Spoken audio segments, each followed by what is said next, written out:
Mas não podemos estar sempre a andar para a frente e para trás, empreendendo e anulando esforços que custam muito aos portugueses.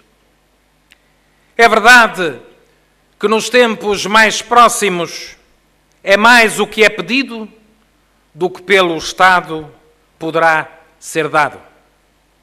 É verdade que não há outro caminho que não estabilizar para crescer, porque não há meios disponíveis nem permissão europeia para primeiro crescer, para depois estabilizar. E por isso, o programa de estabilidade e crescimento tem que ser o que é, para gastar menos agora, para podermos gastar e crescer mais depois. Mas há cuidados a ter para assegurar que esse programa seja desenvolvido numa base tendencialmente solidária e através de um esforço proporcional e compatível com as capacidades dos cidadãos e das organizações destinatárias. Interessa que o país saia o mais depressa possível desta ansiedade associada à sua insuficiência financeira e que recupere o ânimo. Para nós, açorianos, quanto mais depressa se restabelecer o equilíbrio necessário no país, mais depressa nos chegam ventos de bonança. Os açorianos serão atingidos, como todos os portugueses, é certo, por muitas das medidas mais restritivas previstas no Plano de Estabilidade e Crescimento. Mas também foi justa a concordância do Governo da República de não afetar as regiões autónomas nas transferências que são feitas ao abrigo da Lei de Finanças Regionais. No nosso caso, aliás, seria uma grande injustiça. Para quem tem uma dívida pública direta inferior a cerca de 9,3% do PIB, e para quem tem acautelado, com sacrifício e com rigor, há mais de uma década, as suas finanças públicas. E por isso, há que cortar onde se sabe que se esbanja e não onde todos reconhecem que se poupa. E o PS orgulha-se de, nos Açores, administrar e se saber que se administra aqui com rigor e com responsabilidade, tal como foi ainda recentemente reconhecido pelo próprio Ministro das Finanças do Governo da República.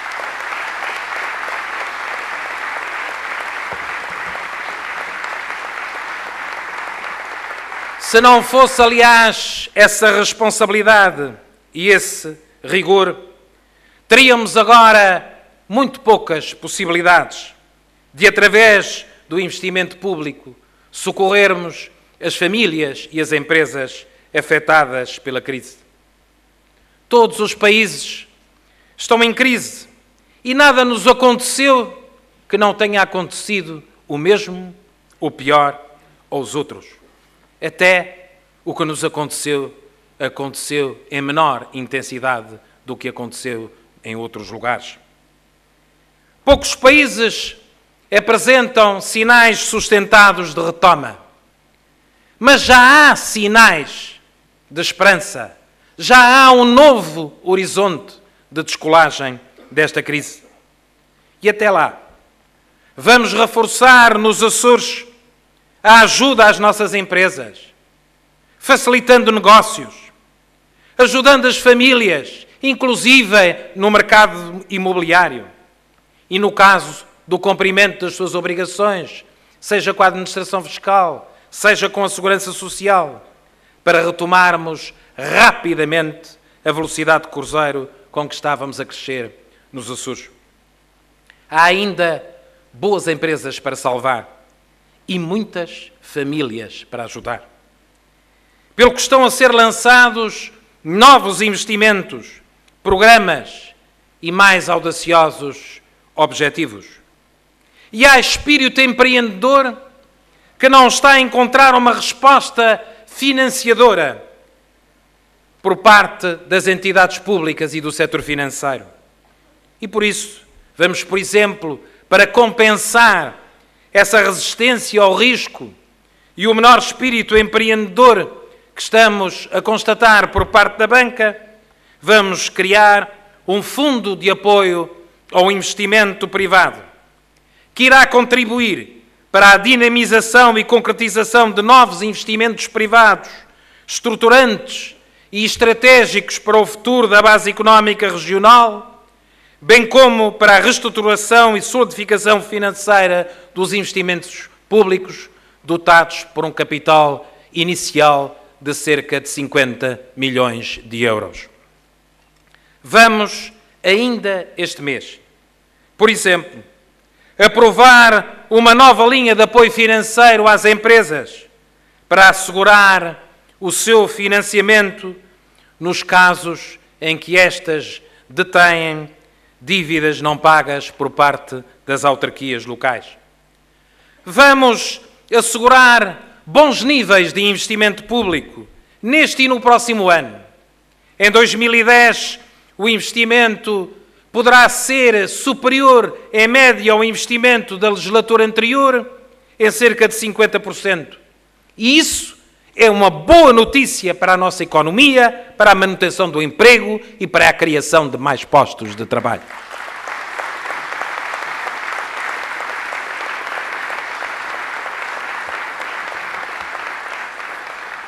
Temos que afetar com maior eficácia, é certo, meios para o combate conjuntural à pobreza e à perda de rendimentos, como o que acontece, por exemplo, presentemente, entre os nossos pescadores, sobretudo pela persistência de falta de condições climatéricas e de mar para prosseguirem a faina pescatória.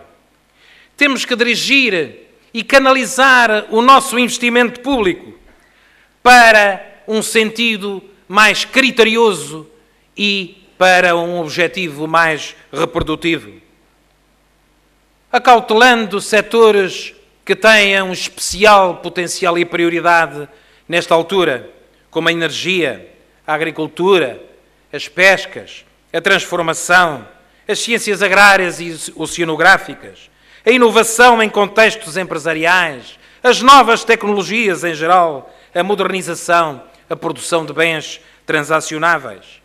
E temos que dirigir esse investimento no sentido do embaraçamento rápido de fatores facilitadores da nossa economia e da consolidação e expansão do emprego, nas áreas das infraestruturas, dos transportes, das comunicações ou dos incentivos ao investimento privado e ao investimento externo.